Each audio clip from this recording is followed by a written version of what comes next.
എന്താണ് ഇവിടെ പരിപാടി? രണ്ടാളും കൂടെ സൗണ്ട് ഒന്നും കേൾക്കുന്നില്ലല്ലോ. ഞാൻ സൗണ്ടിന്റെ പടം വരയ്ക്ക. പക്ഷെ എങ്ങനെ വരയ്ക്കും മമ്മി? ഇത് നോക്കിട്ട് ഞാനും കുറെ സൗണ്ട് കേട്ടിട്ടുണ്ടല്ലോ. ടിവിയുടെ സൗണ്ട്, കിളികളുടെ സൗണ്ട്, അങ്ങനെ കുറെ സൗണ്ട് കേട്ടിട്ടുണ്ടല്ലോ. ശരിയാണ് മക്കളെ, നമുക്ക് സൗണ്ട് കേൾക്കാൻ പറ്റും, പക്ഷെ കാണാൻ പറ്റോ? ഇല്ല. അപ്പൊ പിന്നെ ഞാൻ വരയ്ക്കാൻ പറ്റില്ല കേട്ടോ. അപ്പൊ നമുക്ക് എന്ത് ചെയ്യാം? സൗണ്ടിനെ പറ്റി കൂടുതലേ നമുക്ക് മ്യൂസിക് ടീച്ചറിനെ ചോദിക്കാം. ഇന്ന് ഓൺലൈൻ ക്ലാസ് ഇല്ലേ? എത്ര മണിക്കാണ് ഓൺലൈൻ ക്ലാസ് മക്കൾക്ക് രണ്ടുപേർക്കും? 2 മണി. 2 മണിക്കാ. അപ്പം ടീച്ചറിനെ ചോദിക്കാമേ. നിന്റെ വേദാന്തം കഴിയെങ്കിൽ ഒന്ന് വലിച്ചു മാറൂ.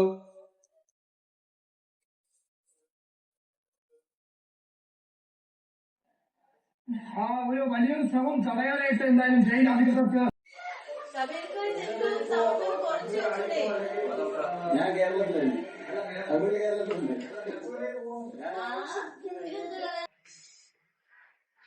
വേഗം നടക്കടി. ഒന്നും വാങ്ങിച്ചില്ല. പിന്നെ പിള്ളേർക്കുള്ളതെല്ലാം ഇവിടെ ഉണ്ട്. അളിയാ അളിയാ അങ്ങനെയൊക്കെ മതി. അളിയാ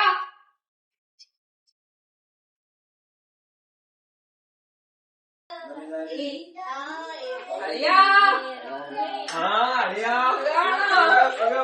മോളെ സൗദാ നീയൊക്കെ വരുന്നല്ലോ.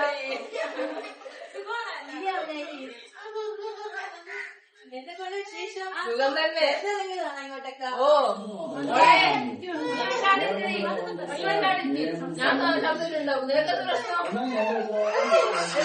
സൗണ്ട് ഉണ്ടാക്കട്ടോ. അവനോർമ്മയുണ്ടാവും. എന്തോ ഇല്ല. അടിപൊളിയായിട്ടുണ്ട്. ശീലായി പോയി മോളെ, എനിക്ക് ശീലായി. സൗണ്ടൊന്നും കുറക്കാൻ പറ്റത്തില്ല.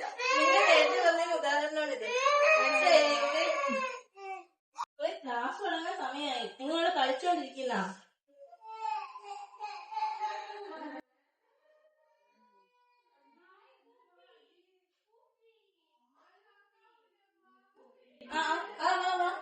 ഭാവി ഒരു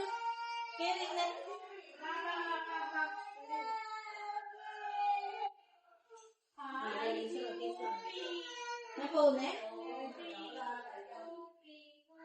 ആഫ്റ്റർനൂൺ കുട്ടികളെ. Afternoon teacher. ഇന്നത്തെ ക്ലാസ്സിൽ നമുക്കൊരു മ്യൂസിക്കൽ ഇൻസ്ട്രുമെന്റിനെ കുറിച്ച് പഠിച്ചാലോ? ഗിത്താർ നിങ്ങൾക്ക് എല്ലാവർക്കും ഇഷ്ടമല്ലേ? അപ്പോ ഗിത്താർ പ്ലേ ചെയ്യുന്ന ഒരു വീഡിയോ കണ്ടിട്ട് വന്നാലോ?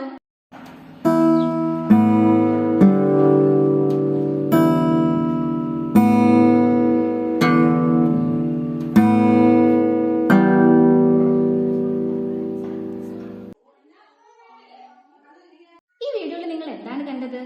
ഗിത്താറിന്റെ കമ്പികൾ വിറയ്ക്കുന്നില്ലേ? അപ്പോൾ എന്താണ് സംഭവിക്കുന്നത്? ഗിത്താറിന്റെ കമ്പികൾ വിറയ്ക്കുമ്പോൾ അത് ചുറ്റുമുള്ള വായുവിനെയും വിറപ്പിക്കുന്നു. അതൊരു തരംഗമായി നമ്മുടെ ചെവിയിലേക്ക് എത്തുന്നു. ഇതിനെയാണ് ശബ്ദം എന്ന് പറയുന്നത്. പാട്ട് പാടുമ്പോഴും സൗണ്ട് ഉണ്ടാവുന്നത് അങ്ങനെയാണോ ടീച്ചർ? അതെ, പാട്ട് പാടുമ്പോഴും ഇത് തന്നെയാണ് സംഭവിക്കുന്നത്. നമ്മൾ പാട്ട് പാടുമ്പോൾ നമ്മുടെ തൊണ്ടയിലെ വോക്കൽ കോഡ് വിറയ്ക്കുന്നു. അതാണ് ശബ്ദമായിട്ട് പുറത്തു വരുന്നത്. നമ്മൾ ഉച്ചത്തിൽ പാടിയാൽ ശബ്ദം കൂടും, നമ്മൾ പതിയെ പാടിയാലോ ശബ്ദം കുറയും. ഇതിനെയാണ് ഓരോ ശബ്ദത്തിനും അതിന്റേതായ ഒരു തരംഗ ദൈർഘ്യമുണ്ട്. ചില ശബ്ദങ്ങൾ വളരെ നേർത്തതായിരിക്കും, ചിലത് വളരെ കട്ടിയുള്ളതായിരിക്കും. ഇതിനെയാണ് ഫ്രീക്വൻസി എന്ന് പറയുന്നത്.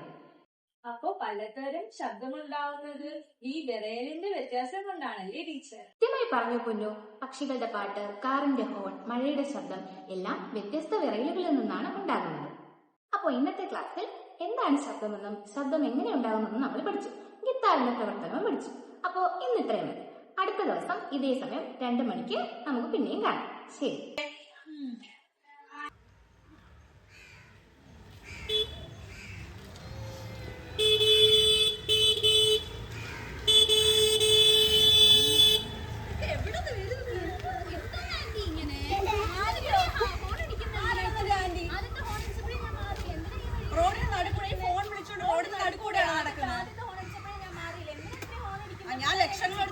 വണ്ടിയാണ്, അതിലുള്ള ഹോണൊക്കെ അടിക്കാനുള്ളതാണ്.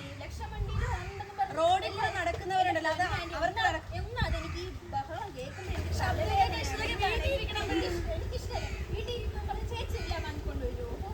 അങ്ങനെയാണെങ്കിൽ ഒരു സൈഡ് ഒതുങ്ങി നടക്കണം, റോഡിന് നടുക്കൂടെ അല്ല നടക്കേണ്ടത്. എന്നിട്ട് കുഞ്ഞു വണ്ടി ആയതുകൊണ്ട് കുഴപ്പമില്ല, നീ എന്തെങ്കിലും വിളിക്കും.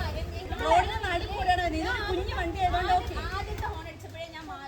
എനിക്ക് നിങ്ങളോട് സംസാരിക്കാം സാർ. വണ്ടി എടുത്തോണ്ട് പോണോ നിക്കണോന്ന് ഞാൻ തീരുമാനിക്കും. ഇത് കണ്ടാലും മാന്യമായിട്ടുള്ള ഒരു ലുക്ക്. ഈ പെണ്ണുങ്ങൾ എന്തിനാ അലക്കണ?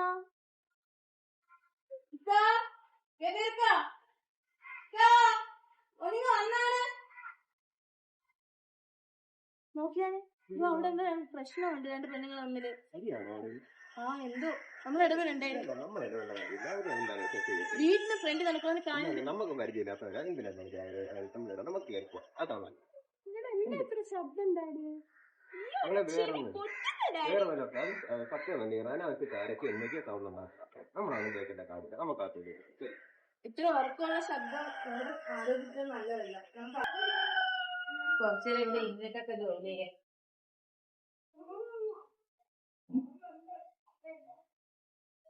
എന്നാലും പെണ്ണുങ്ങൾ എന്തോന്നായിരുന്നു അവിടെ രണ്ടുപേരും. അപ്പൊ ഇതാണോ ശബ്ദം? ശബ്ദം എന്ന് പറയുന്നത് നമ്മുടെ കമ്മ്യൂണിക്കേഷൻ ഉപയോഗിക്കുന്ന ഒരു ഉപാധിയാണ്. നമ്മൾ സംസാരിക്കുന്ന ഫ്രണ്ട്സുകളെ സംസാരിക്കുന്നതോ പാട്ട് പാടുന്നതോ എല്ലാം സൗണ്ടാണ്. പ്രകൃതിയിൽ ഇപ്പൊ നമ്മള് മഴ പെയ്യുമ്പോ നമുക്ക് സൗണ്ട് കേട്ടൂടെ, പക്ഷികളെ വിളിക്കുന്ന സൗണ്ട്. ഇതിനൊക്കെ അപ്പുറം നമുക്കിപ്പം ഓരോ ശബ്ദത്തിനും ഓരോ അർത്ഥങ്ങളുണ്ട്.